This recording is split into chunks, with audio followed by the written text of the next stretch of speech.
This is Joe Carpenter. Today is October the 13th, 2021, and I am interviewing Bob Weigler for the first time. This interview is taking place at Orlando Reyes Farmers Insurance in Arlington, Texas. This interview is sponsored by the College of Liberal Arts and is part of the Maverick Veterans Voices Project. Welcome and thank you for your participation. Well, thank you for inviting me. So where are you from originally, and what can you tell me about your growing up? Well, I was born in Alton, Illinois, which was South Illinois, across from St. Louis. And I grew up in a military family. My dad was not in the military at the time. However, he had been in the military from 1948 to about 1952. And then I was born in 54. He had gone back into the military. And then from that point, it was military all the way. So where did you go to high school? I went to high school partially in Germany and then in Waynesville, Missouri. Gießen Junior High for 9th grade for my freshman year, Frankfurt American High School for my sophomore year, and then Waynesville High School in Missouri for my junior and senior year. And were you involved in ROTC in high school? No, I was not. What about other family members besides your father? Well, I'll give you a quick little history as far as ancestry. My John Hancock, who signed the Declaration of Independence, is my 7th great uncle on my mother's side. And John Howland, who came over on the Mayflower and he was washed overboard but was saved, but he was on my dad's mom's side. So we go back quite a ways. I have relatives that fought in the Civil War with a German-American unit from Illinois. And then I had a cousin that was in the military, who flew P-38s in World War II from New Hampshire. My dad's, two of my dad's older brothers were both World War II. One uncle was an engineer, and he removed explosives from the Remagen Bridge. And then the other was with the 11th Armor Division, and he was a tanker. So there's that. And I've got first cousins that were Navy and Army and all that. So we've all had a very, extraordinary military history. Sounds like it. Sounds like it's a family tradition. And how did you become interested in the military yourself? Just because of all the family members that were involved? With that, but with my dad too. My dad went to Vietnam in 67 and 68. He left my dad, as a 12-year-old, he left as my dad. But when he came back, he wasn't totally my dad. So, from that point on, it took a few years for him to get back to his jovial self and everything. But it was from that experience that, I kind of thought, I don't know if I want to go military or not, because I see what changes that had on my father. But, we talked, and when I was in high school and all that, he tried to talk me into, getting into West Point and all that. And I said, Dad, I don't have the grades.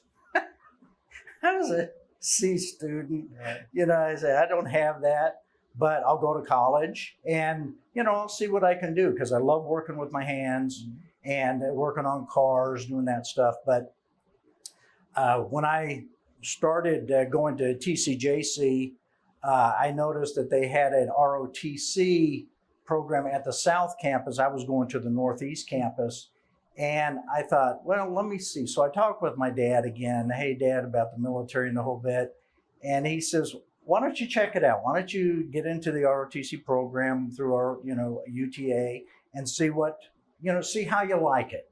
And if you like it, then pursue it. He says, if you don't, there's always other opportunities. So you anticipated my next question, which was how you ended up at UTA. But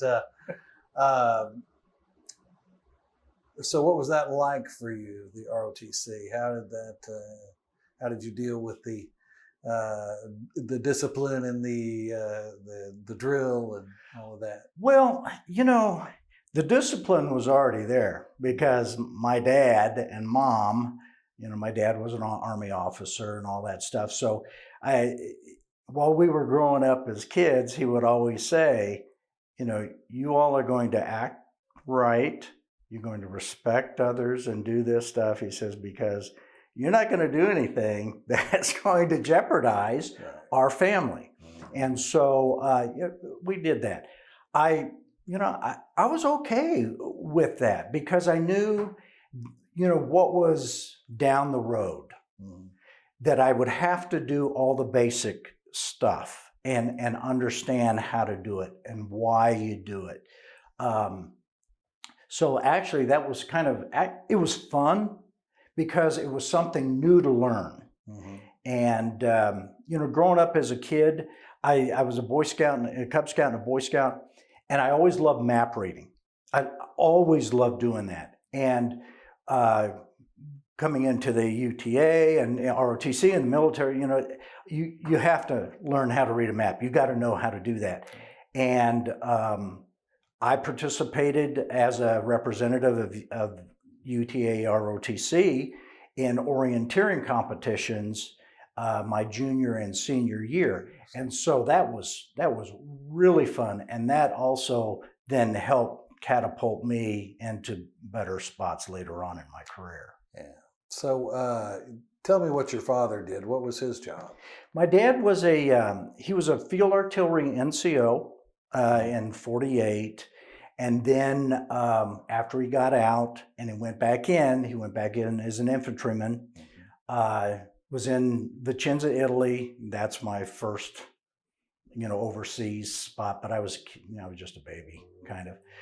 But he was infantry, and then was selected for OCS, went to OCS, became an infantry officer, and then was stationed as a basic training officer, platoon leader, XO and all that. And then he later branch transferred to Quartermaster Corps and logistics and all that great stuff. And then he ended up retiring after 23 years. Oh, wow. He retired as a major and got into the postal service, into the logistics, got into the very early bulk mail system, and all that stuff, and then retired after that. So he had kind of a full career. He did. He had 2 full careers. Well, jumping back to school, because I Sure. wanted to get to that question, but jumping back into school. So what was your major and why did you choose this particular major? It was criminal justice is what I got my bachelor's degree in, and military science was my minor. The reason why I got into that, I always wanted to be, when I was a younger kid, I was interested and liked what happened with my sister because I wanted to be a dentist. She had orthodontic stuff, and I didn't have the grades. I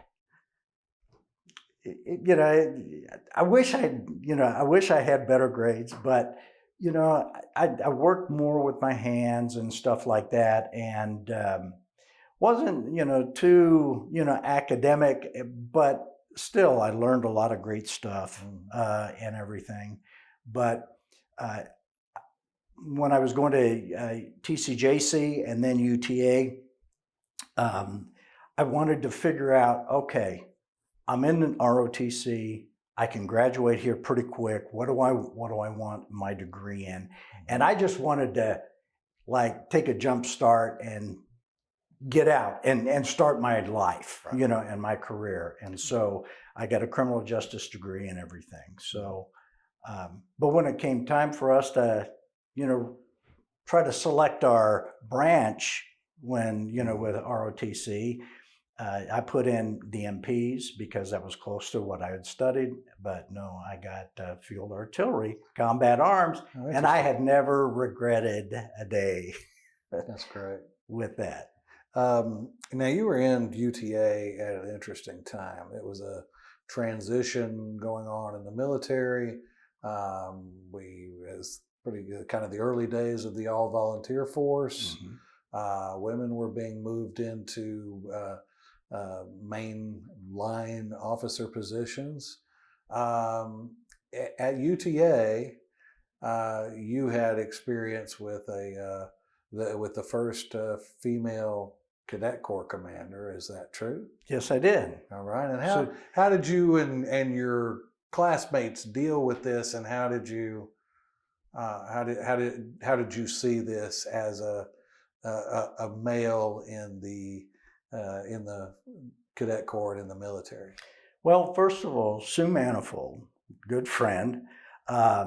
She was one of our battalion commanders because we had two, but Susan was. But we all grew up basically, early in our ROTC stuff, so we were good friends. We knew each other, had each other's backs and stuff like that. There was no, there's a lot of kidding around, but she was one of the guys, and I'm not saying that disparagingly, but I mean, we were all a team, right. And we got along together. When I went to advanced camp in the summer '76, there were a lot of female cadets there as well. But I'll tell you what, they were tough as nails. Sue's tough as nails, and she's super smart and everything, but she's sweet, she's kind, and just an awesome person. But it was the way that the world was changing and everything. But I never saw or felt any resentment or anything like that. It was, who's the best person to fill that position? And definitely, Sue, when selected, she was definitely the best person to do that with us. And, other than just she was wearing 2 diamonds and I was wearing 1, it didn't matter, because we knew what we had to do as far as the cadre, the ROTC cadre, for the Corps, and it was great.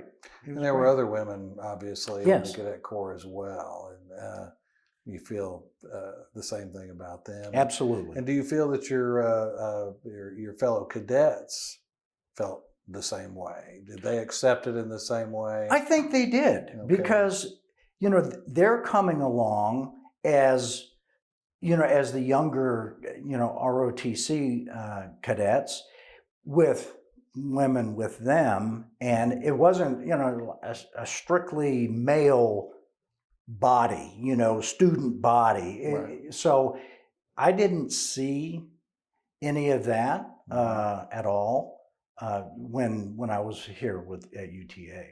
Not at all. And everybody, it was mutual respect all the way around. I mean, it didn't matter.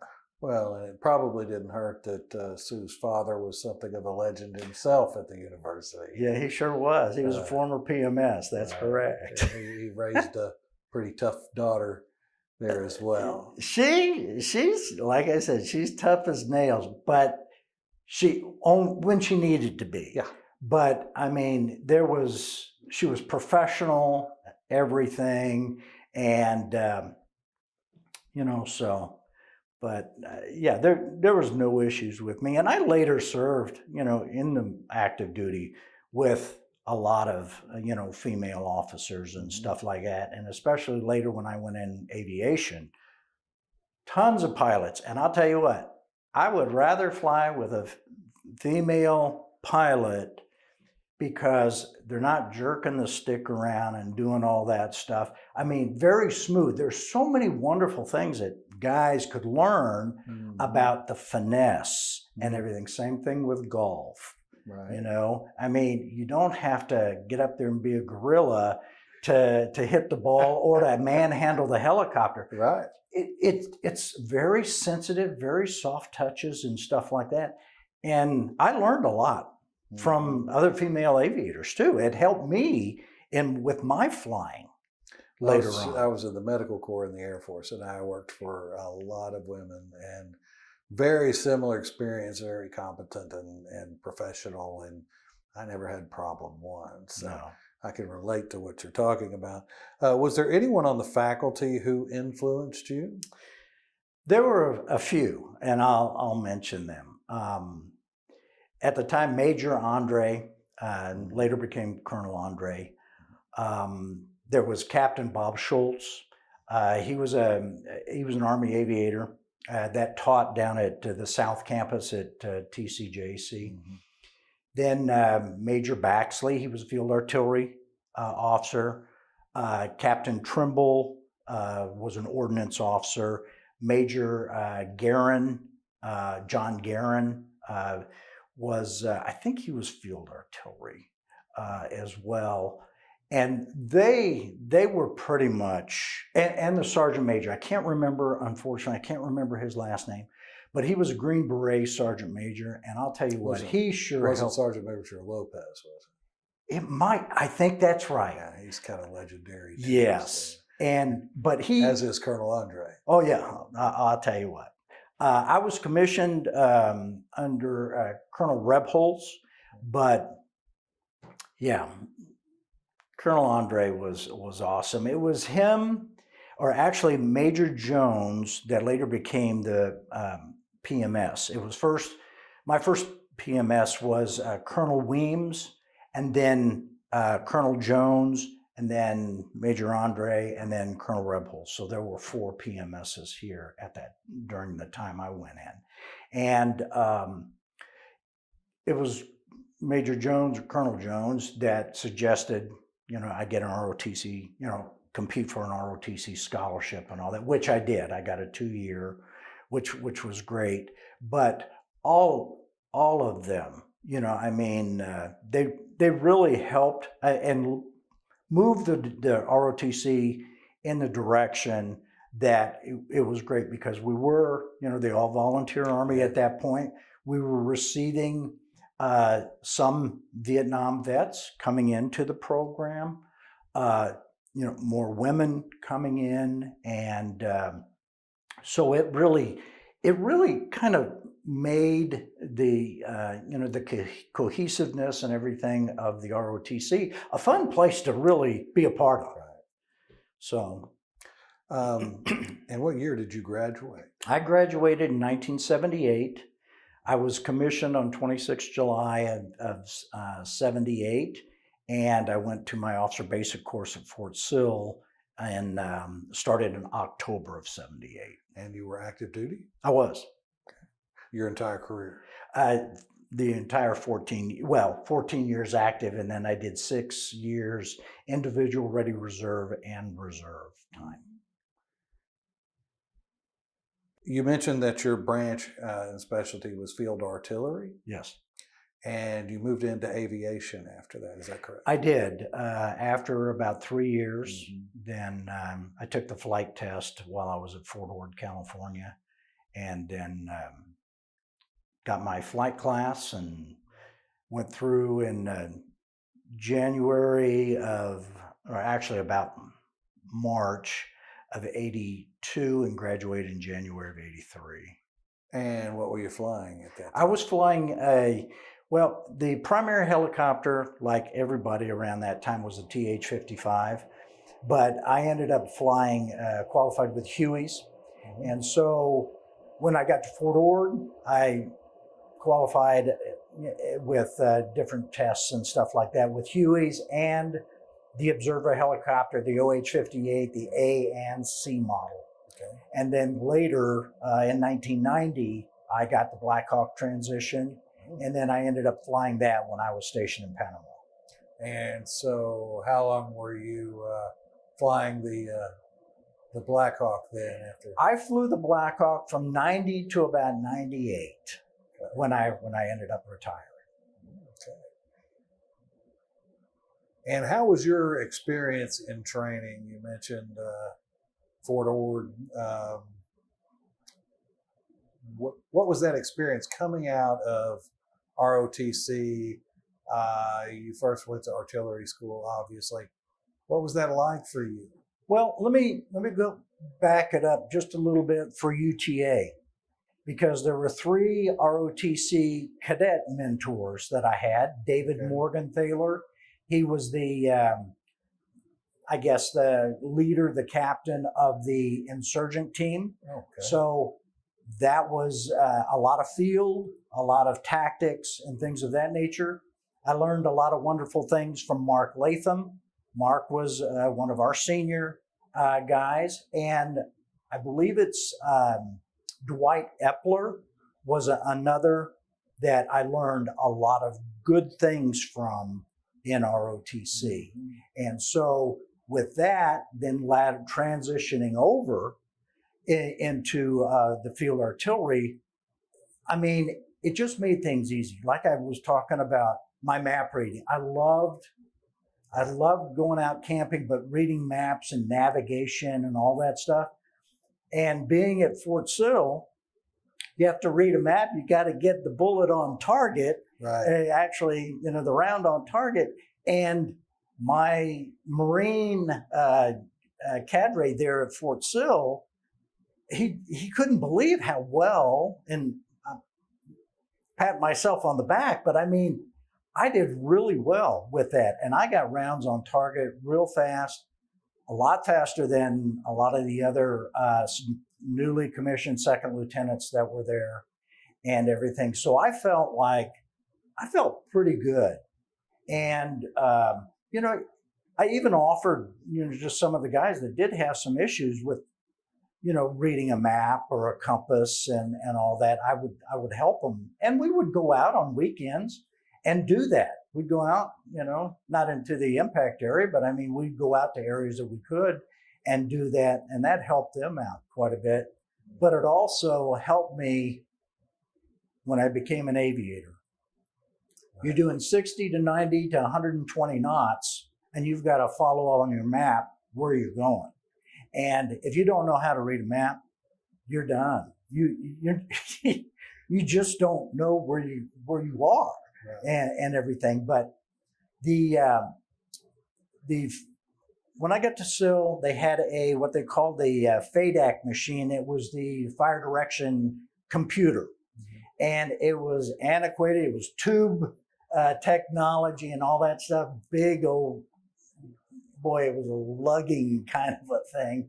And it was the first time I'd actually been on a computer other than a little TI calculator, But I learned a lot about that and how to do that, how to set up your plotting board and everything. So there was a lot of good hands-on stuff, which again, I love hands-on things. A lot of academic things I got to go over, quite a few times until I get it in my brain. Sure. On, okay, this is how that works and the whole bit. So, but it taught me a lot of good things, because here I'm planning to go to Germany. My orders were after OBC to go to Germany. And then I get called in and said, well, you're not going to Germany now, you're going to Korea. And I was a little kind of upset about that because I'd been planning on going to Germany. I'd lived over there in Germany or in Europe for 9 years by the time I was 18. So I was looking forward to it. I could speak German and all that stuff. But going to Korea and it's like, hey guys, I don't know if do I want to go to Korea? Because 2 years before was the axe incident there in Panmunjom, where 2 officers were killed. They were axed to death. Oh, wow. And I'm thinking, oh my gosh, what's gonna happen? But I'll tell you what, that was great. The training at Fort Sill was great. Mm-hmm. It made me a better field artillery officer. And not even to mention, which I will later, I hope, the NCOs. That taught me when I got to Korea, right. They taught me what I needed to do. Yeah. And 2, a Sergeant Richmond and a Sergeant Blackman. Sergeant Richmond was my fist sergeant, and Sergeant Blackman was my fire direction NCO. And then later when I got to Fort Ord, it was Sergeant Gary Feldman. And I'll tell you what, I couldn't have asked for 3 better NCOs. I mean, I knew how to take care of people, but they taught me how to really take care of people. And that's the key.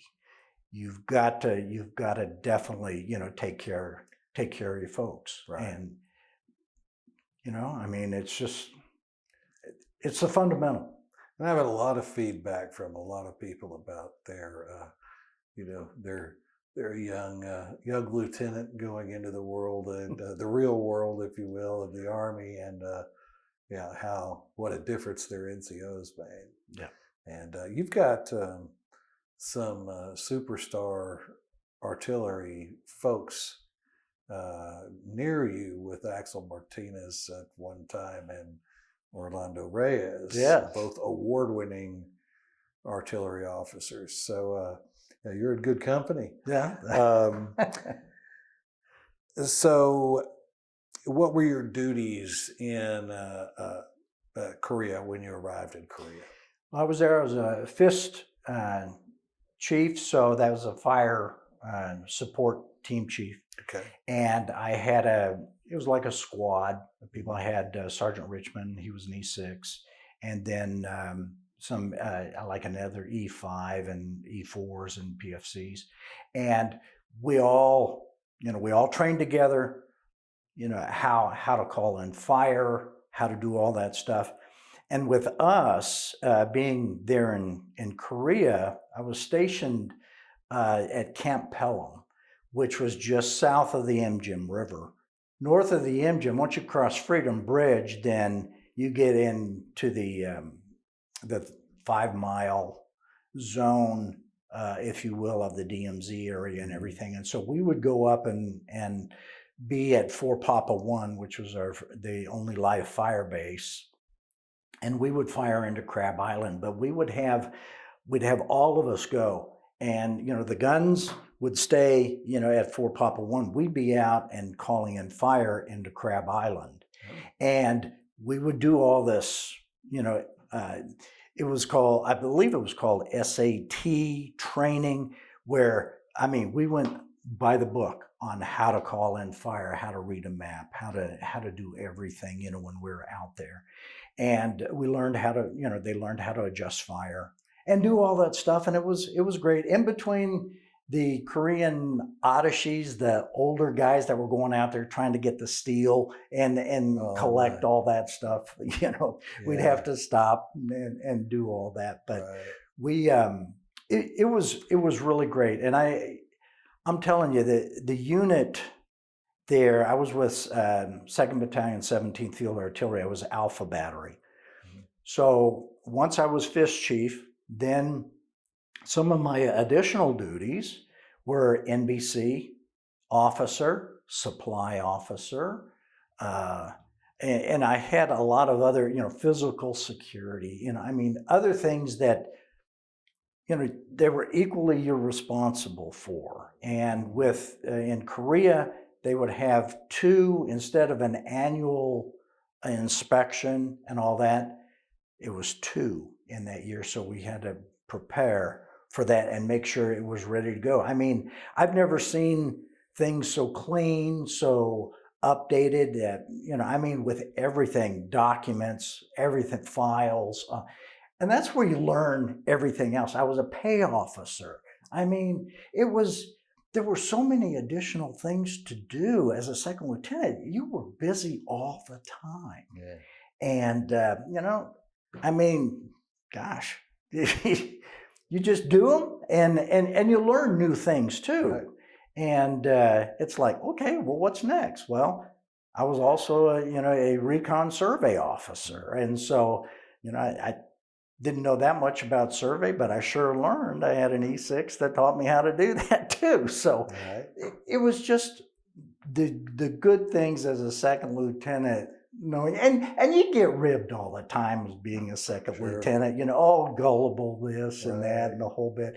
And you play around with them. But what was cool is that you could kind of have fun, but when the rubber hit the road, you knew that everything was right back to as it should. Mhm. And that was pretty much experienced after President Park was assassinated in October. Mm. And so we went north of the river, and we were in our what we call DIP, die in place positions, just in case the North were to come across. And there was a lot of indications there were. Mhm. But also with that and being up at the GP Collier, Guard Post Collier, and then the post there at Olette, where North Korea is right there. I mean, you learn and you get that think war deal that General Kingston started there with the 2nd Infantry Division. Mhm. And it made you really have your head in the game Right. there. You know, it wasn't like, you know, a CONUS assignment or something where, okay, yeah, tonight I'm going out or I'm going to do something. No, you were ready 24/7 there. And this is during the Cold War, and you're right on the front lines of the Cold War. Mm-hmm. And so I imagine that was pretty daunting. It was. There were times I ended up spending about 6 months of my tour north of the river and about 3 months actually inside the DMZ. So I would assist the infantry on going on patrols, you know, along the demarcation line. And we would have 2 guns that were always hot to follow us. They kept track of us while we were going in case we needed illumination or anything like that. And there was, you know, there were infiltrators. You know, I mean, there was one young soldier that was found, you know, he had been killed on our side. Mm. But it appears he may have fallen asleep on guard duty and all that from what they could tell. But it was real life stuff. When I flew into Korea at Kempo, and my dad told me, because he was stationed there in 60 and 61, and he says, you know, you just keep your head with you. But when I landed at Kempo and I'm looking outside the window and I see machine gun or air defense positions, you know, a few hundred, you know, yards up and down the runway, I knew, okay, this is real stuff. Yeah. This is real stuff. And General Kingston would, when we were assigned to 2nd Infantry Division, he would meet with all his officers and senior NCOs that came into the division. And he was a veteran of the Korean War and took control or command of a company that had been, number one, untrained, out of shape, that, you know, they were National Guard Reserve units and were sent to Japan to be sent over there. And he lost a lot of people. And he swore that if he was ever in a command position like that, to make a difference. So he came out with these think war signs instead of, you know, the keep off the grass signs that used to be on military. I would see that because I grew up, you know, on military installation, but it wasn't that. It was think war. Yeah. And he would come out, him and the division sergeant major would come out on our 25-mile road marches, on our 5 to 10 mile runs and all that stuff. And that's the kind of leader. Yeah. That's the kind of guy. You go, I'm following him. Yeah. You know, not somebody that sits back in a desk Right. and, you know, an armchair quarterback kind Right. of a thing. And then, you know, and that's not disparaging anybody. However, if you know, if you're there and the threat is there, I mean, North Korea, they're not a paper tiger. Right. Those guys are tough. Yeah. And I mean, when we went into Panmunjom inside, we were able to go in and just walk around the building and everything where they talked armistice stuff and the whole bit. Those North Koreans were looking in the windows, and I'm telling you, they had the look that not the 1,000-yard stare that our Vietnam vets or World War II vets had and stuff. They had the stare. I mean, that they wanted to just reach in and just grab your throat and kill you. That's the kind of look. Yeah. And if that's them, we needed to be definitely on our game over there. Right. And we were. Did you receive any sort of cultural training before you went to Korea, or any language training? No. We got a little bit there. Plus, when if you had to pull courtesy patrol or something, you would learn a little there. Go in, maybe order, kimchi bulgogi, and stuff like that. But it was very, very little for me. With me growing up in the military and being in Europe and, in other places, I felt comfortable with the cultural stuff because I was always, wanted to try something. I wanted to experiment. I wanted to try this food, that food. And I wanted to be part of that and then understand, them, and being under that, especially there, that at any moment they could be at war, just like when I was living in Germany. I mean, we had East and West Germany at the time. And I remember taking the train up to Berlin, and the East German guards always, they'd stop us, at towns, always coming in and giving Americans a problem.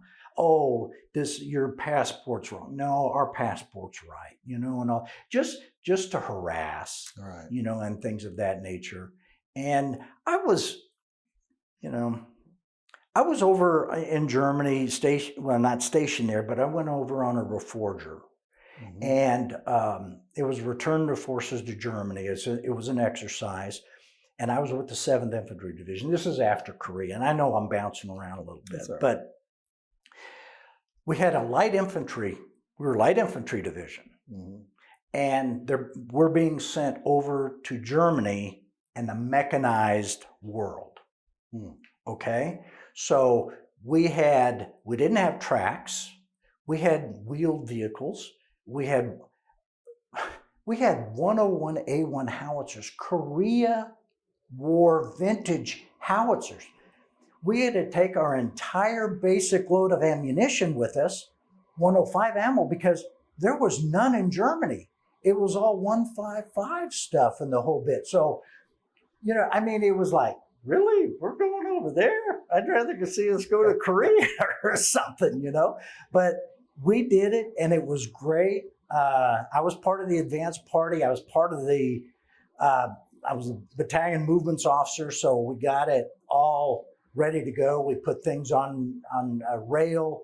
We put loaded things on ships and all that stuff. And then we went over and we waited in Holland for our stuff to come over, part of the advanced party. But it was just kind of like, this is weird, us going over there, with that. But, we needed help with because our deuce and a halves couldn't haul all our stuff. So we always had to get some assets to help us with that. But it was a good experience.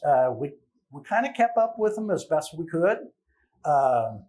You can't 155, you move, you move, you shoot and all that stuff. With us, we have to, separate the doggone it, I can't, the trails and put it in and get set up. And then by the time we got set up, the mission has already changed. And so we're packing everything back up again. And so, it kind of got on you a little bit like, we're better than this, right. Because I knew we were, because we trained awesome at Fort Ord and Irwin and Camp Roberts and all that stuff. But, it's tough to compete in a mechanized world when you're not mech that way. Did you ever serve in a combat role? Never did. I was in during the peacetime Army. I was active duty from 78 until 92. Okay. But we were ready when I was in Panama from 90 to 92, right after Noriega. Right. My wife and I landed in Panama the day Hussein went into Kuwait. Oh.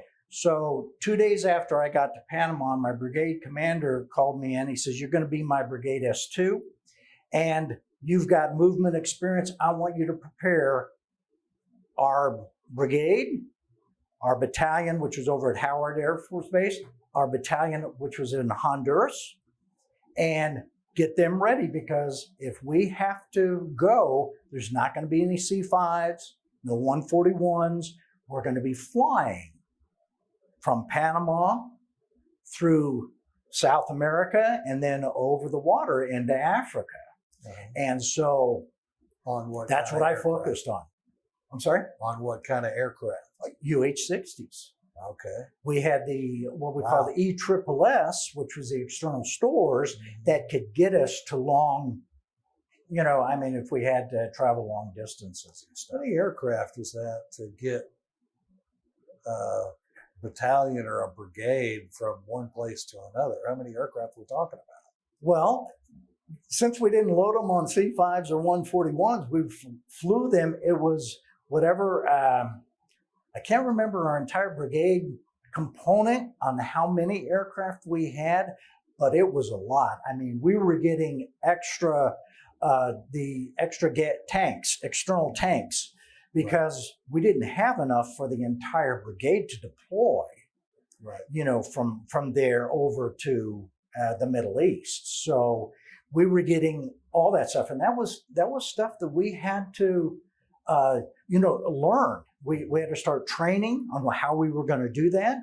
We had to, make sure that the maintenance, on that stuff was maintained, and everything, because we would have made, a hop basically from Panama to Venezuela, right? Venezuela to Brazil, and then Brazil over to Africa. And so we had to have advanced, mechanics, things of that nature, fuel, and all that stuff there for us to deploy. There's a lot of people don't know, and this is all the logistics tale, and it was pretty busy, pretty complicated, pretty busy, and everything. But since I had kind of done some of that with the artillery when we did Reforger in '81, it kind of made it a little bit easier for me to do some planning on that stuff. And there were other people. There were a lot more other people. I was just part of the cog, Sure. To get all that stuff going Right. over there. Did you lose anyone close to you while you were in the service? No. But there was one new officer that came to Korea, and he took my position, and that's when I became the fire direction officer and all that. Mm-hmm. We were getting ready to go to deploy north, going across the river, Jim River, and all that stuff, and there was a maintenance problem on the 113 that we've had our fist in, that I had ridden in many, many times and was in the commander's hatch and all that stuff many times with 50 cal and all that other stuff. He was in that position and all that, and one of the pins happened to just break free or something, and so it's going, the 113 is going straight, and then all of a sudden takes a 90-degree angle and goes down an embankment, and this 50 cal hits him in the face and hurts him, just really hurt. And they sent him to Seoul and then sent him over to Japan, and we never saw him again. But as far as there was one suicide when I was commander at Fort Sill, later at the artillery board. I was a fairly new commander at the time, so I really didn't know the soldier that well, Right. but there was that. I did have to, and again, I'm bouncing around. No, that's fine. But I did, as a lieutenant, when I got to Fort Ord, there was a congressional inquiry that came to Duvardy Division Artillery and then came down to our battalion. Well, guess what? All the new guys, guess what? You get all these great duties. Right. So I get this congressional, and it's basically a family that's from California whose son was killed over in Germany, and they're having trouble and issues with getting him back to the States, personal effects and all that stuff. Right. Well, guess who was the congressman? It was Leon Panetta. Oh. And I had a face-to-face with him. Mm-hmm.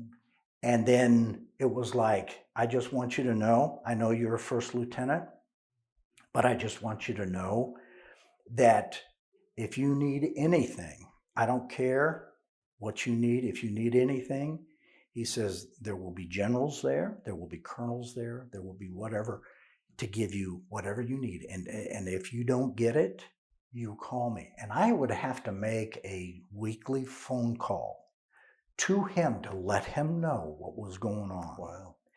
And that was a very, I'd never done anything like that before. And that was very, it wasn't eerie, but it was like, oh my gosh. But yeah, we ended up, I ended up bringing him back home, and the family and the whole bit. Of course, they wanted to know what happened, and you can't tell them. They have to get it through official channels and everything like that. And, as much as you wanted to try to help ease their pain, yes, but, you just can't do that. So, but, if we ever, if we talk about what I did after the military later on. That comes up. Okay, good, because I did lose a couple of my guys that I trained on the police department to gunfire. Okay. And stuff. So. Yes. Well, we will talk about that and other things. Mm-hmm. So in each one of these places, you were in Korea for how long? 13 months. And Germany for how long? Well, it was just the deployment. Germany. It was I think 2.5, 3 months. Okay. For that deployment. In Panama? Panama, 2 years. Two of the best, probably one of the best years. Even though I love Fort Ord, California, but Panama was beautiful. Mm-hmm. Yeah, I've heard a lot of good things about the situation in Panama during that time was positive. And what challenges did you face in being away from home? Were you married at this time? No, I was single. Okay, you're single I was single. After I left Korea, I went to Fort Ord, and I met my first wife there, and we married in 81. So it was about 9-10 months after that, but I met Trish there in California. Okay. And she was with me until 2008. And she passed away from a brain aneurysm. Oh, wow. I'm sorry. Yeah. But I've since remarried. Okay. And Michelle is my wife now and everything. And she was with me during my police, later on in my police years and everything. So she didn't have it any easier. No, oh no, no, and you're right about that. Yeah. It's just out of the frying pan and into the fire kind of thing. Yeah. So how did you deal with stress while you were deployed or assigned overseas? Well, we would, because of the standards, the real strict and strong standards of staying in shape in Korea. I mean, we would run 3 to 5 miles about 5 days a week. Yeah. And so that, that kept things that kept us going, our minds going and everything to stay in shape and the whole bit. I wasn't much of a muscle building kind of guy. I did push-ups, I passed my PT tests, did all that stuff. But that's what I did. And then later, running and just exercising and things of that nature. I wasn't much going to, to gyms and do that kind of stuff. And so that's. And what year did you leave the military? I left in, 98. I received a request, did I want to remain in the military or did I want to retire? And I ended up retiring. In 92, there was the big reduction in force, the big drawdown. Yes. Because I was an aviator, I was a major. A few years prior to that, the Army did the Army of Excellence. It was a restructuring of Army aviation. The commanders used to be majors, and then captains were platoon leaders and all that other stuff. But after I was in aviation for a while and the whole bit, they had just produced so many field grade aviators basically at that point of our careers, they didn't have any place to put us. No ROTC positions, no recruiting positions, no your functional area or your additional specialty, like mine was test and evaluation.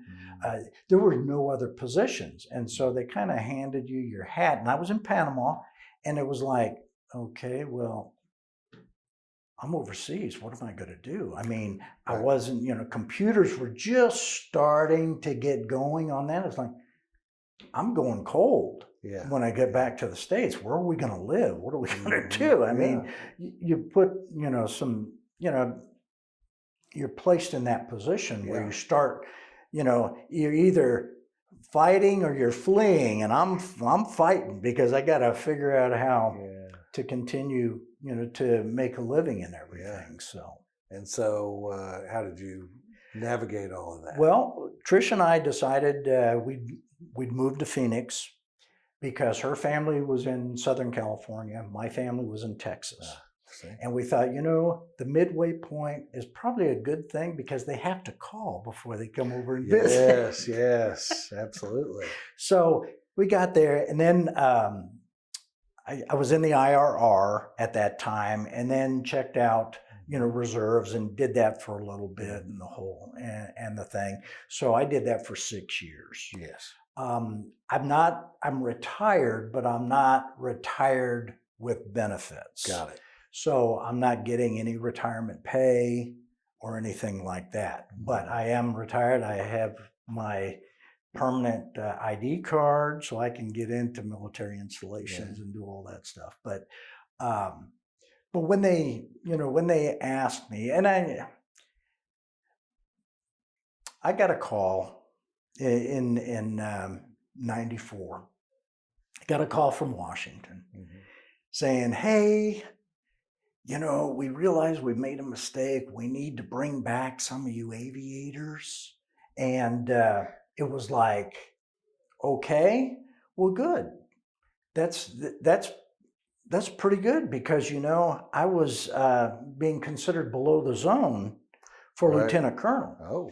And then the major at the other end of the line said, oh no, you'd be coming in as a warrant officer too. Now, there's nothing wrong with a warrant officer too. I worked hard to make major, and I wanted to make colonel. I wanted to go full bull and everything. Yes. But when I was handed my hat in Panama, like many thousands were, it left a little bit of a sour taste. Yes, I can imagine. Yeah. And so even though the economy wasn't doing well, 92 through 94, 95 in the Phoenix area, I kept, I was still fighting and doing a few jobs and stuff like that. But, he says, no, you can do that. And I said, you're going to have to give me some time. I got to talk to Trish and all that stuff. Right. We talked about it. She says, look, that's what happened. Let's just, you're doing your IRR stuff. You're doing some reserve stuff Right. here.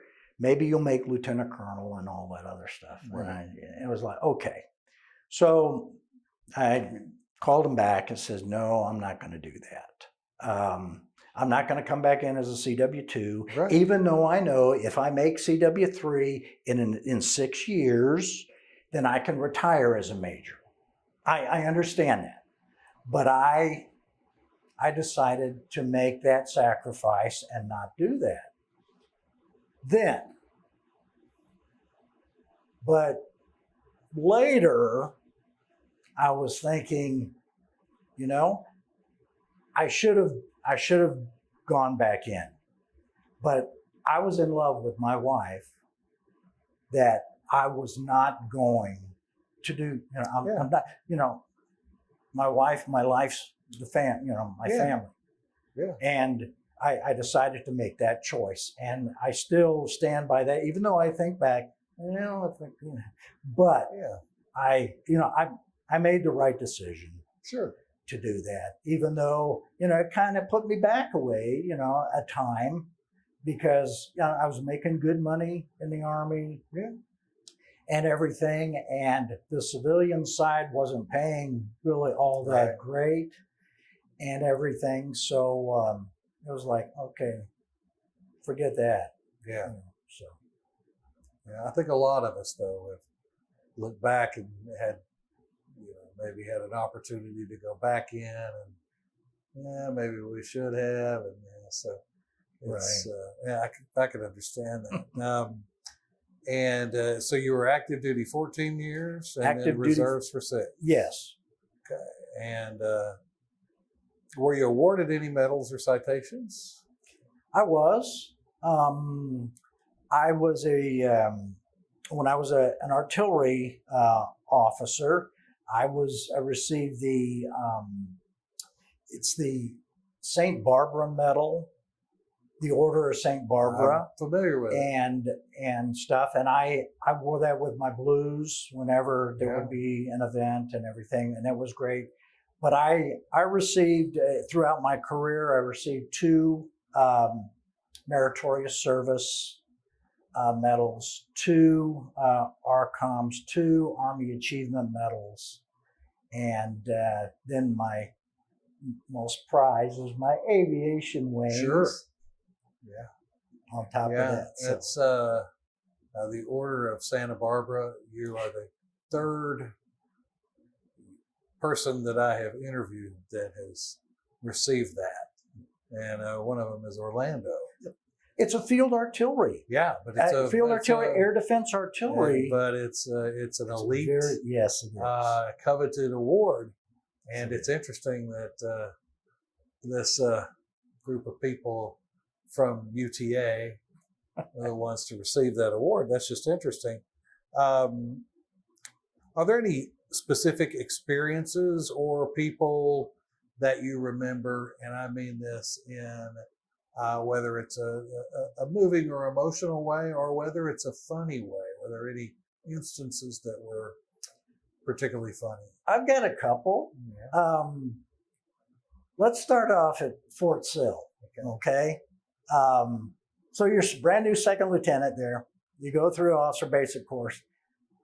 When I mentioned earlier that I had orders for Germany and then Korea, once some of the cadre knew that I was going to Korea, the word was, if you go, this was in officer basic course, if you go to Korea as a 2nd lieutenant and you come back from that tour as a 2nd lieutenant, you were very successful. And it was like, I'm not understanding what you guys are saying. Right. But when I got over there, I saw how that could easily trip up. It didn't matter. It wasn't rank, specific. Enlisted guys, NCOs, officers, and it was all that. But there was a time I was a safety officer at Fort Papa 1, and we were firing into Crab Island, and I was a safety officer, so I was making sure that all the guns were laid correctly and the whole bit. Well, there was a South Korean base not far, but on the total other direction of where we were firing. So I'm out there, I'm a safety officer, everything's going good. And then all of a sudden we hear on our radio from the South Koreans, cease fire, you're firing into our compound. And it was like, no way. So, okay, ceasefire, rear to peace, fall in, everything stops, everything freezes, nobody touches anything. Right. And I'm looking at our guns and I'm going, they're all pointed in the correct direction. I know where that South Korean base is. It's totally that way, not that way. And it wasn't long, the Davarti commander, he had an OH-58, so he could fly anywhere at any time. Right. And he had heard the radio traffic, so he was out there like that. And I remember him coming, I can't remember his name right off, but I remember him coming up into my face and chewing me out. I mean, there were words he used that I have never used or ever would have thought of using in front of my battery. Oh my goodness. And I'm trying to explain, he wants an answer and I'm trying to explain to him, and he keeps, and I'm thinking, here's that second lieutenant moment that they were talking about in Korea. Right. Oh my God, what's going to happen? Right. So once we figured it all out, what we were doing, we were firing into Crab Island. The North Koreans were sending mortars over the DMZ into their compound. Because when we went there, and because when we did the reverse trajectory and all that, it was totally coming from the north. And there was aluminum. We have steel. Right. And we tried to tell the Davarti commander that, he didn't want to hear it. He never came back and apologized and all that. Mm-hmm. So my battery commander pointed to 3 of us second lieutenants, and he said, by the way, that the Davarti commander treated me and the other officers and our battery there, you're going to Camp Stanley and you're going to steal his colors. And this is, again, I go back to, oh God, I'm going to lose my commission. Right, right. So we went, we got his colors. And then on his farewell, when he left, we presented him with his colors.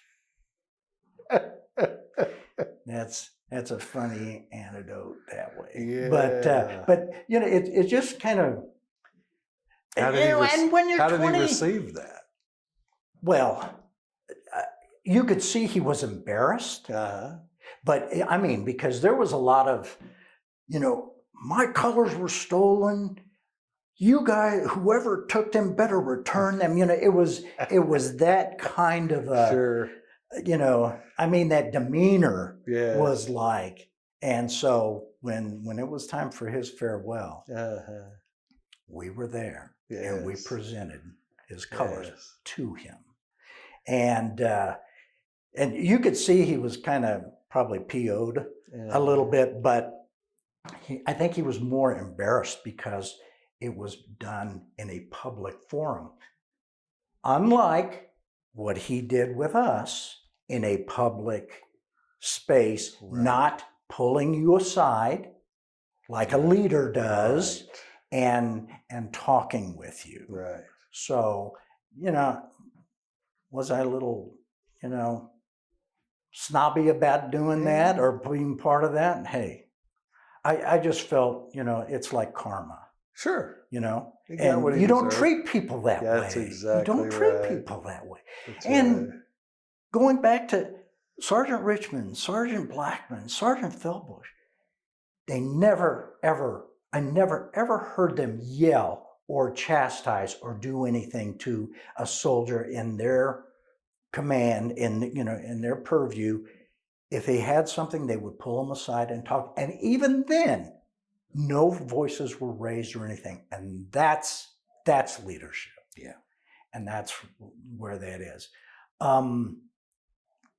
I do want to mention a traumatic thing that I witnessed when I was 12. And we were at Fort Knox, Kentucky.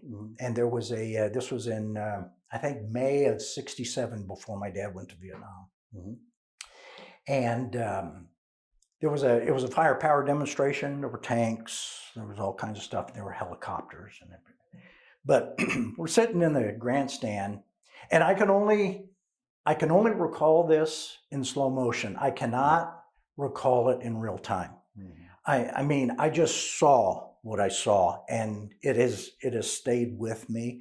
But there was kind of like a midair. The rotors hit 2 Hueys, and they each had a full complement of troops on each side in each aircraft. And they hit, there was an explosion, there were people jumping out. They were probably maybe a couple 100 feet up in the air and all this stuff. And I just remember that, but that never stopped me from wanting to be an aviator, But it was something that has been with me and is still slow motion.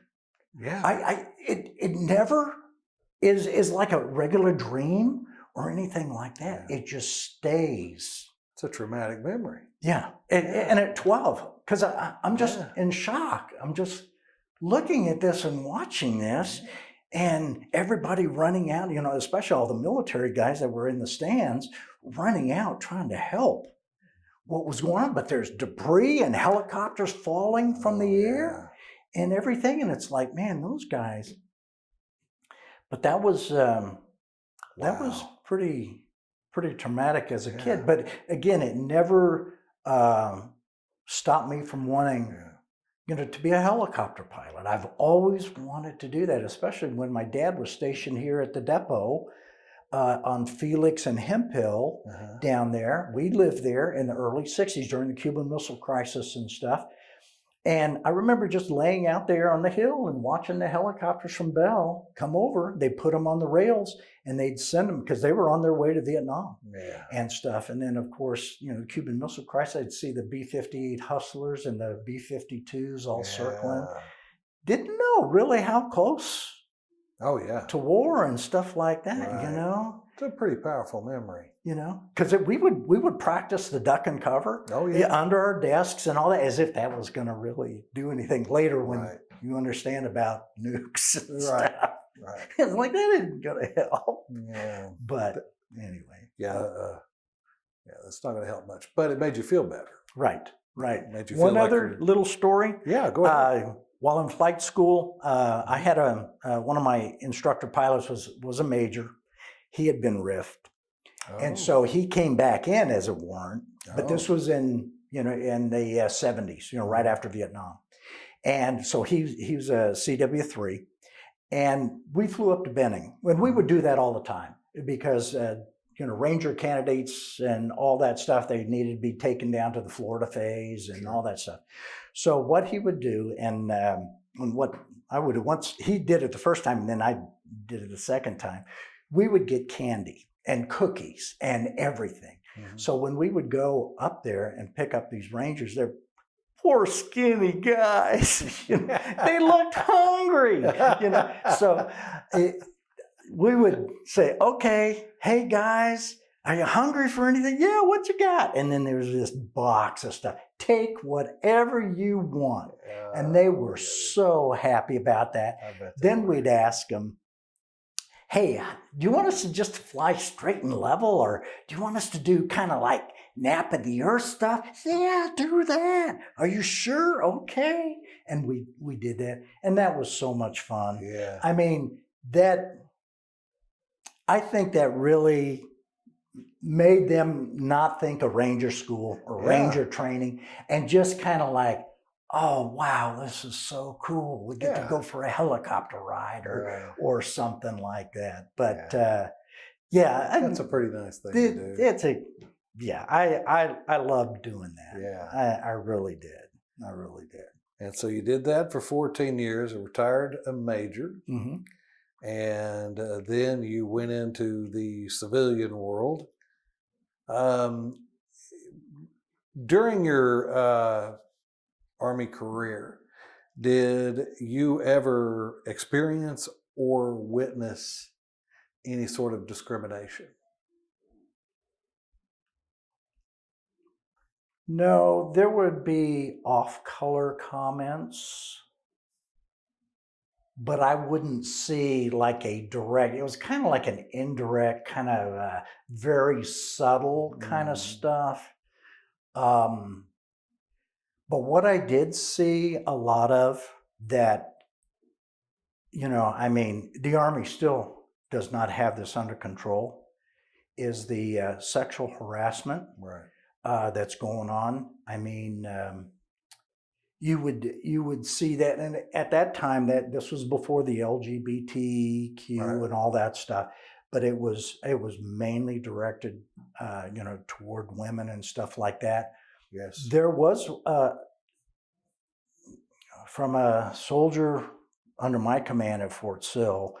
His relative was a driver for one of the brigade commanders, and I guess the brigade commander, male, came on to the male driver, and he went to the sergeant major and said, "Sergeant Major, hey, whatever." Nothing was done about it, and it kept happening. And so he went to CID, and then all of a sudden it was like, "Oh, Colonel so-and-so is retiring," and and all that kind of stuff. But I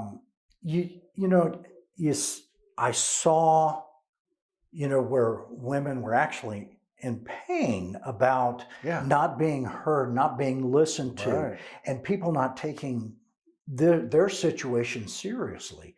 And I made sure, as a commander, for me, that I talked to every female under my command and said, if there's anything, I don't care, you come tell me. And we're going to look into it, and that's just not words. That's my word. That's my bond. Okay. So we're going to do that. Well, we have to do that. That's what makes a cohesive unit. Absolutely. Can't have one without it. Absolutely. So are there any sights or smells or sounds or music or anything like that remind you of your time in the service? Oh yeah, cordite from the powder and the artillery, JP4 burning, the wop wop wop wop wop of the Huey. It's just, and I'm looking. CH-47s fly over my house in Cleburne as they go to the readiness base, the Joint Readiness Base there, the former Carswell Air Force Base. Yes. And, I go out, I can hear them even inside the house, and they're still far away. And I'll look at them and there they go, the 47s go. I miss that so much. Sure. It's until you've actually flown, whether it's, if you've got your own private pilot's license or whatever, the feeling of freedom and being out there and flying and just enjoying, that is just awesome. And when I was doing solo in flight school, it was so nice that I did solo. Almost didn't, but I did. But once you pass that, then you got to fly to whatever airfield or stage field you wanted to, as long as you did your flight plan and all that. It was so much fun. Plus, just knowing what you've accomplished, because the collective, the cyclic, the anti-torque pedals. It is not easy to control three things to keep that helicopter going in a straight and level direction. Right. And stuff. But yes, the sounds, the smells. When I go to air shows and stuff like that, I can walk by and I can smell that magnesium and that metal and all that. I just real, It's it just pops right back in my head, like I'm right back there in the seat. I can understand that. Do you remain in contact with anyone with whom you served? I do. Okay. I do. Anybody special? Or anybody? I mean, they're all special, but anybody in particular? Well, my good friend Lee Sadler. He lives in Allen, just north. Lee was ROTC with me here at UTA. We were also roomies at the dorm there at UTA and everything. With him, and then some other guys from Korea through Facebook and all that other stuff. But it's only been recently, with Lee, it's been the whole time. But the other guys have been just recently, because when I was on the police department, I wasn't on any social media and all that stuff because of fears that if you use your phone for an investigation, it becomes evidence. Yes. And it's none of the prosecutor's business or the defense attorney's business of who I call, when I called my wife the last time, or anything like that. Right. So, it was kind of silent for a long time with me and other. But since then, John Oddie lives in Hawaii. Jose Arroyo lives in Hawaii. Bruce Belt lives in Florida. I mean, I got a lot of friends, that are other places too. So, and are you involved in any veterans organizations? I'm not that way, but as a director with the Sons of Liberty Museum, I am in face-to-face contact with the Medal of Honor Society, with the VFW, the American Legion, independent school districts, anything like that, because we're a museum and we've got so much to offer and so much history that we're saving, and we tell that history. And I want to get to that. Okay. But we're early. Oh, okay. Sure. Because I want you to be able to talk about that at the end, because I find that very interesting. And what I also want you to be thinking about in the back of your head is some of your more interesting pieces. Okay. So you mentioned a couple to me, and I'd like you to talk about them. So you already mentioned what you did after you left the military. Tell me how you became a police officer. Well, in '96, because I was with the IRR/Reserve, it was frustrating trying to find something steady, a good steady job and everything. And so I talked to Trish about, hey, hon, I can make a really good living here. It's a little dangerous, but I can do that.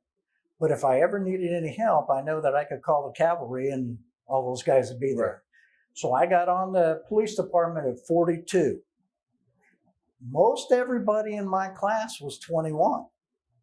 Oh, okay. So I was the old man of the group. Yeah. Hey, Pappy. But I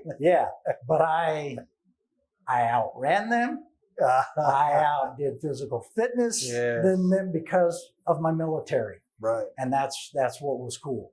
So I got on with the police department in '96. I ended up retiring in 2017. I was a patrol officer for 10 years. I was a detective for 11 years. As a patrol officer, of those 10, 7 of them, I was a field training officer. Okay. I trained 55 men and women that came out of the academy. So there's like 55 of them, even though some of them have since retired or whatever. But they're little Bob Weiglers out there in the police department. Just kidding. Yeah. But I understand. Because I did training in the Army and everything, it was just perfect for me, and showing and just seeing the light go on when, above their head when they finally figure it out. Right. And, you kind of let them go solo and all that stuff. So. Yeah, that's got to be a difficult thing to be a new police officer, especially in the last 20 years. And so having a good field trainer is critical for that. So I'm sure that they appreciated the leadership skills that you learned in the Army. And I still get calls, believe it or That's not, great. even retired, being retired 4 years, I still get calls from some of my folks because I specialized in identity theft, credit card fraud, forgery, embezzlements, Okay. White collar crime, Right. elder abuse, things of that nature. And so they usually call me and say, hey, I've checked ops and everything, our operations orders and everything, but I still have a question about this, or can I, what about this angle or whatever on how to, go forward with the case or how to submit the case for charging or whatever. Right. And it's good to talk with them, but I know they're during their shift, so it's a hi, bye, hey, I'll be in touch later. But it's nice to still, have folks, give you a call and respect you to that point, that they can say, Bob's going to give me the right answer. I was nicknamed Filebox Bob and all that stuff because I had all my files. I was there. Yeah. I knew ops orders and stuff like that. And so they'd come to me and it'd be like, have you checked ops? Have you checked ops? I'm not just gonna give it to you. You gotta learn this. But a lot of great folks there too. That's good. And what police department was that? Phoenix Police, Phoenix, Arizona. Okay. Mm-hmm. All right. So not a small city. No. Yeah. No. Lots of stuff going on. A lot of stuff, and they're losing a lot of officers and stuff like that. Yeah, that's a shame. Okay, so if you could serve all over again, you could do the things that you did. Mm-hmm. Would you do it the way you did it? What would you do differently? I think I would probably do some a little different. Mm-hmm. And I say that because I love military history and stuff like that. And as much as, yes, you need leaders in every branch. You need leaders everywhere. However, if I were to do it again, I would still go do the military thing. Sure.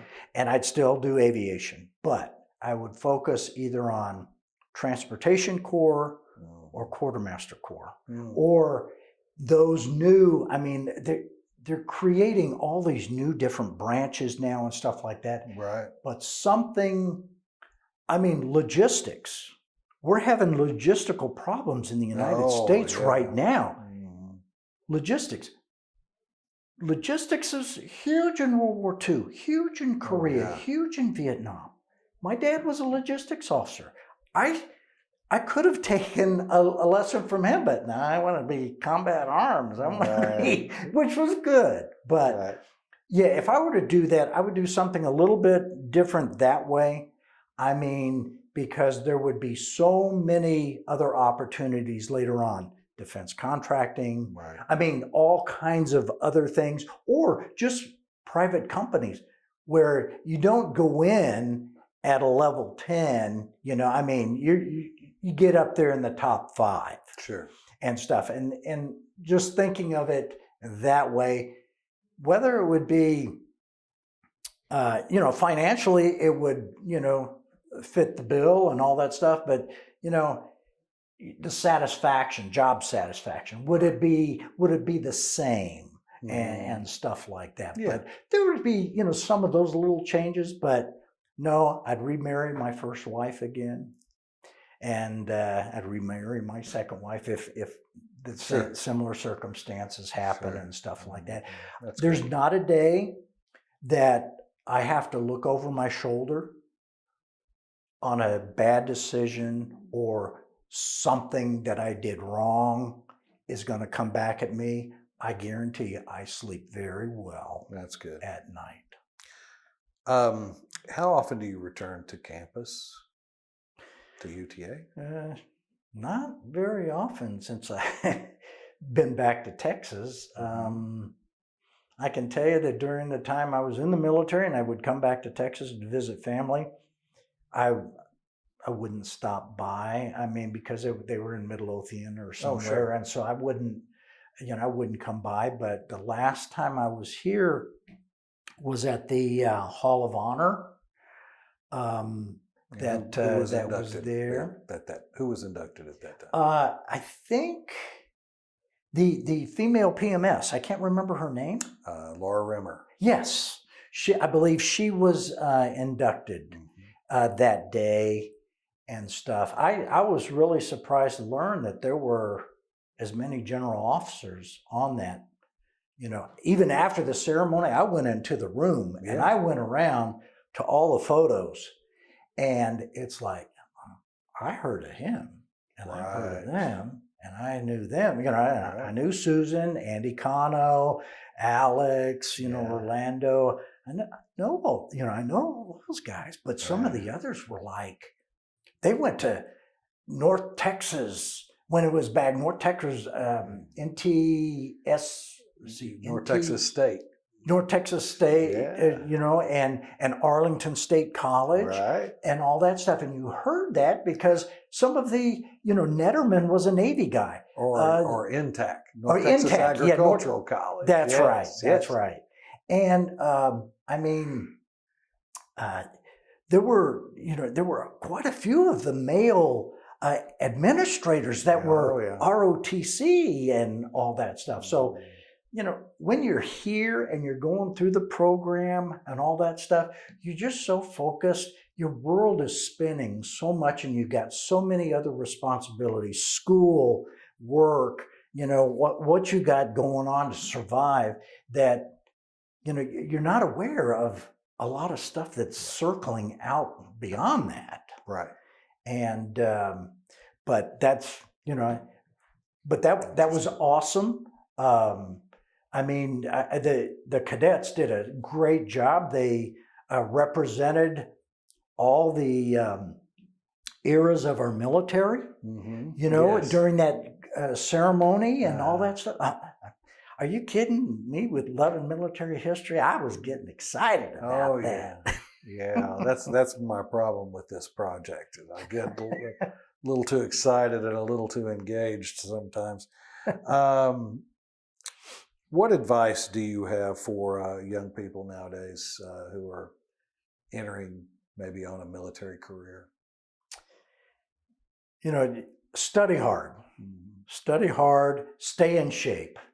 I mean, if there's anything that's going to get you, it's either going to be your health or, not being able to either apply or make certain grades or whatever to get you where you want to be. I wish I'd done much, much better. I was C and, and a couple low and a couple high, but I was having fun in college, and I thought, well, okay, this will kind of pass and all that business. But I learned how to learn, and I did it the military way, and all that stuff. And with the repetitiveness of training and everything, that's what makes you sharp, and that's what you strive for. But for the young folks coming in today,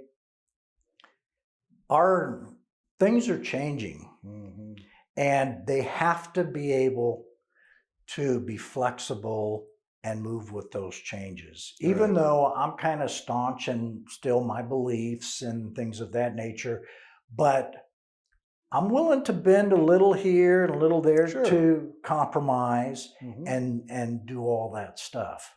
Yes. But, listen, watch what's around you, stay informed all the time.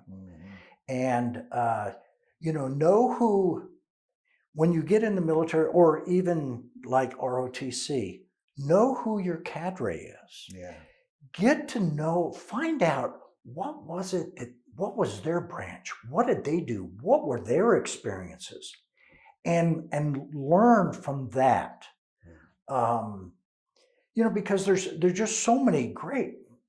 I mentioned a number of officers that I looked up to and all that stuff, and that's what you do. You just talk with them, you get with them, and you try to figure out what's what, because you're 20, 21, maybe 22 years Right. old, and if you haven't flipped any burgers by the time you got there or whatever, you're going to be kind of in space wondering Right. what the heck is going on. So you gotta just grab it and then go for it and be goal oriented.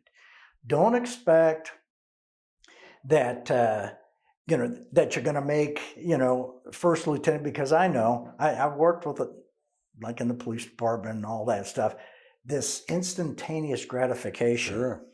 Well, okay. Well, when do I become a first lieutenant, or when do I become a captain? No, you can't rush that. That takes time, that takes experience, and enjoy what you're learning and put what you're learning to use. Mm-hmm. And, find a nice mentor, somebody that will really, have your best interest at heart, and bounce things off Yes. them and see what they did and go by their example. Right.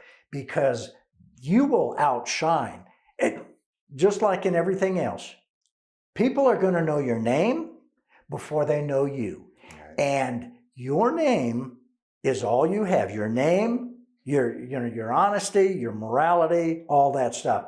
But when they hear your name, and then finally see a face and go, oh, okay, but I guarantee you, if you're on the other side and your name is mentioned all the time, that's not a good thing either. Right. Right. So now you have taken on, I assume in your retirement, you have taken on a very interesting project, a project that certainly is of great interest to me and probably other military historians as well. Tell me a little bit about how you got into the museum business, and tell me a little bit about your particular museum, because it's pretty unique. It is. It's very unique. Me growing up in the military, I've always loved collecting things. Right. And I don't think there's not a military brat, and I'll use that term, and that's affectionately, that there's something that we, when you go to a different culture, there's something that you collect and all that stuff. For me, it started, with my dad being in the military, but between 64 and 66, living in Zweibrücken, Germany, and going down to Hitler's house, right, and Berchtesgaden, and, right, here and there, and, a camp, right, and yes, all that stuff. I mean, you tend to learn things real quick, and you start understanding what's going on. So basically, I've been collecting for that long, and it might be another story, but when we were at Berchtesgaden, we were at the General Walker Hotel. It doesn't exist anymore. They tore it down, which was sad, because it was used as the mountains behind were used as a part of the skiing when you go into Garmisch and Berchtesgaden and all that stuff.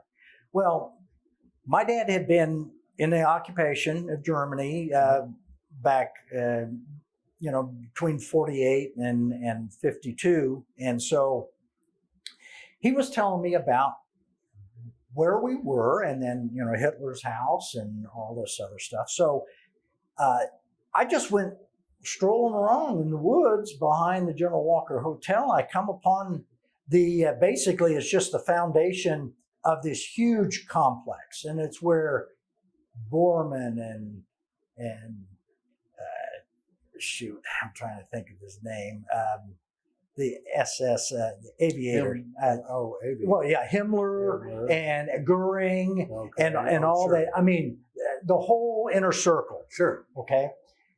And I was just kind of walking around and I stubbed my toe on something. And I looked down and it was metal and I wondered what it was. So I started scratching around. It's a bust, a bronze bust of Hitler. Really? Yeah. Wow. And I found it near the corner of where Borman's, his quarters or his was. So I took a corner brick but I was scared. I was scared because I was like 10. Right. And I'm looking around thinking, is someone watching me? You know, I was afraid I was going to get in trouble because my dad said, Nazi stuff in Germany now, no, you can go to jail, you can all kinds of stuff. So I ran up to the hotel and told my dad, I said, Dad, you're not going to believe. He said, why are you out of breath? I said, you're not going to believe what I found. And I showed him. He says, where did you get that? And I said, you know, back behind the General Walker Hotel. He says, take me. So I took him. And then he started telling me about all the other structures that were there, because he was there when some of the walls still existed and all that during the occupation. So he did that. But anyway, so I've been collecting for a while, not as huge or as big, but I, would collect. My youngest brother, Jason, he started collecting. My middle brother and my sister, they weren't interested in any of that stuff. But Jason and I were, and Dad. So we would always go do military stuff and the whole bit. Well, Jason and a friend of ours decided to create a museum. Jason, for like 15 years at Will Rogers Coliseum, he would host a militaria show. Oh. And he does one now in Burleson and Cleburne. But he and Bob came up with the idea, Sons of Liberty, because of our family heritage. Sure. So that's what they were going to do. So once they told me what was happening, I was kind of still in the military. And so I couldn't really get involved as much. But once I retired and got on with the police department, I was able to get more and more involved. So I'm a director with the Sons of Liberty Museum. We're out of Irving. We don't have a brick and mortar place. We're a traveling museum, but we provide so many exhibits. We have so many artifacts. We've got close to 2,000 uniforms, of which 1,400 to 1,500 are named. We tell the history. We don't tell the history about George Patton and Bradley. People know about that. Sure. We tell the history about the privates, about the technical sergeants. We tell the guys that were facing those German tanks or facing the Japanese or the Vietnamese or whatever. We tell it from their story. And we have found so many things. We do private purchase. We do, we receive donations, uniforms, as well as monetary donations to help keep us going. But we go to garage sales. We go to estate sales. Yeah, it's amazing. We go to other auctions and stuff of what's there and what people don't know. And what breaks my heart is that they're selling and they're throwing away their family's history. Right. And it's just an honor for us to say, okay, you don't want to do that. Let us, please let us be the caretakers now. And we will, we'll take it out, we'll show, we'll display them, we'll do all that. And it just gives me joy. Yes. To do that. And I just, when you come upon an item like my brother did, There was a uniform that was tossed in the trash. Matter of fact, it was a couple times that this has happened with us. And, do you have any military? Yeah, we just threw it over there in the trash. So Jason went over, he went through the trash, and the guy's got a troop carrier patch on his Ike jacket. Well, we didn't know too much about it. It was named and all that, but from the information, some of the information we got in the trash, we ended up finding out that this pilot flew every drop other than North Africa. He did Sicily, he dropped Italy, he dropped southern France, because the 36th and the 45th and all those guys were there. He dropped Normandy. He dropped Holland. He dropped Varsity, which was into Germany when they dropped the 17th Airborne in there. And then he was in the Pacific and dropped supplies there. I mean, the history of just this one airman is just, I'm getting goosebumps just talking about it. I'm just getting so excited. This one jacket opens up this whole fantastic story of this one individual. It does. Now, I'd asked you, I briefly mentioned this question, but tell me about 2 or 3 of your most prized pieces. Okay. One is I happened to pick up this uniform, and it's a lieutenant colonel uniform. It's tan, so it was from that time. But he was back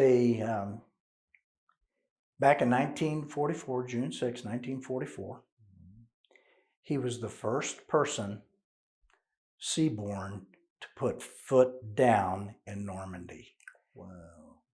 Colonel Schroeder is his uniform. His entire D-Day stuff and all that is at the museum in Florida. But I have his later. He was the first one, and Teddy Roosevelt Jr. was on his landing craft. Really? And yeah, when they were briefed before they loaded up and all that stuff, Roosevelt called him Moose because that was his nickname. He says, "Moose, I want to be," and it's documented. "Moose, I want to be on your landing craft." "You bet, General. No problem." Then about 30 to 45 days later, he passes away. Roosevelt passes away of a heart attack on Normandy. But Colonel Schroeder, he was, I'll tell you what, he was wounded in the left arm and almost lost his left arm, wounded on his left side, machine gun fire. What had happened was the coxswain started, he stopped, dropped the front plate because bombers were still going over Normandy and dropping bombs, and he didn't want to get hit by that. So they're like 200 yards back. So there's 100 yards of water that they got to go through. It's not as deep, and the current wasn't that bad. And then there's like another 100 yards of beach, and then, the emplacements, the German emplacements and everything else like that. And, but he gets wounded twice, receives a Silver Star, receives a Bronze Star and all that. That's one of my most prized. I've got Clark Gable's. It was through another collector, but I have his wings, and I've got his, not only his wings for here, but his wings and his rank from his uniform. It's got a photo. It's got the provenance, the letter from his last wife, Kay, and with that. And then I've got Harold Augerholm. Harold Augerholm was a 19-year-old Marine, and Augerholm received the Medal of Honor, and he went out similar to Desmond Doss on Hacksaw Ridge. Yes. he was an artilleryman, and they said, we need someone to go out and help rescue Marines. So he volunteered. He acquired some kind of an ambulance of some kind or a little tractor. He went out and brought back 45. And then when he was out on his 46th, a Japanese sniper killed him. I happened to work with his niece with the Phoenix Police Department. I never knew. Interesting. I never knew. And she says, yeah, I had an uncle in World War II. He was in the Marines, and he won some medals. It's like, you don't win medals. And that's one thing I try to tell people. Right. This is not a contest. Right. You are awarded. You earn those things and stuff. But she says, yeah, they named a boat after him. And it's like, Bobby, the Navy doesn't just name boats or ships after, you know. So I said, what's his name? And she told me, and it's like, do you not know that he was a Medal of Honor recipient? Oh, my goodness. At 19? Oh, my goodness. And she says, you know, we've had our family is kind of, you know, they're not really all that close, and they didn't really, you know, it's like, I'm so sorry to, you know, for that, for your family and all that, and for your uncle and the whole bit. But yeah, that's, and we've got one other, Jason has it, it's Audie Murphy's Ike jacket. And it's from all the research we've done, the family members that we've contacted and all that stuff, and from the photos, this is his one and only Ike jacket. He wore 4-pocket tunics for other things, but this is his only Ike jacket, and we have that. We don't have his Medal of Honor, and I don't have Harold's Medal of Honor. That's up in Wisconsin in a museum up there. But it's just phenomenal. We set up we were invited by Dwayne Burns to come down and set up in the Rotunda in Austin. Oh, nice. We did that for 3 days, and we showcased Audie Murphy's. And I'll tell you what, between Audie Murphy's thing and Clark Gable's, the picture that I have of him and all that stuff, people, they wanted their pictures taken with all that stuff, which is so cool. Because they've heard the stories, they've heard about these heroes and how great they are. But I'll tell you, this is, you know, if I don't do anything else, if I just continue to focus, you know, with this museum and all that, and I don't know if we're ever going to get a brick and mortar place, but our heart is to show and to share and to reignite the wonderful history of our nation and of our military. And we're not just Army collectors. We collect it all. All 5 services. You know, people only think Army, Air Force, Navy, Marine. No, hey, don't forget those Coast Guardsmen out there. Those guys are equally, you know, need to be represented as well. And so we do that. We have merchant marine stuff too, because those poor guys, you know, when they were taking over those Liberty ships and they were being sunk by the German U-boats and stuff. But those are a couple of things. And we've got a website, and we ask people to go to that and everything. What's the website? It's the Sons of Liberty Museum. I think it's .org or something like that. I've got it, but I know what for some reason. But I wanted to ask you because I was going to give you an opportunity to give it a plug. Oh, well, thank you. No, thank you. I feel embarrassed now because I don't remember that right off. When I go ahead and advertise it or send it, it's in there, and I just started with my phone, and it just pops up. It's Sons of Liberty Museum.org. Okay, very good. And I'll cut out all the rest of that, and you'll say Sons of Liberty Museum.org. It'll be like You're a genius. Just make sure. All right. Well, I just want to say that thank you for your time. Thank you for your service. Thank you for agreeing to participate in Maverick Veterans Voices. It's a wonderful program, well supported by the university, and it's people like you that are filling out this collection and helping us do exactly what you want to do, and that is remembering the people who served and the difference that they've made in this country.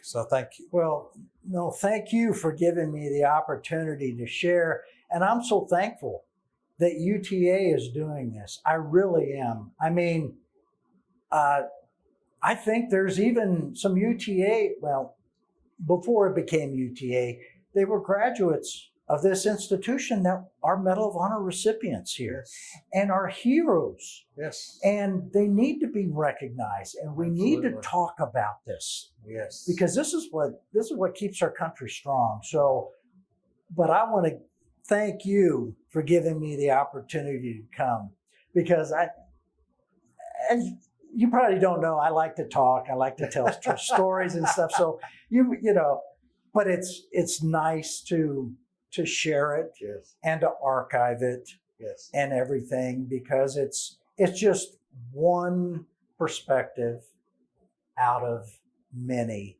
But when you put it all together, you're going to see a lot of similarities. There are a number of them. And so, All right. again, thank you. I Thank appreciate you. it. All right.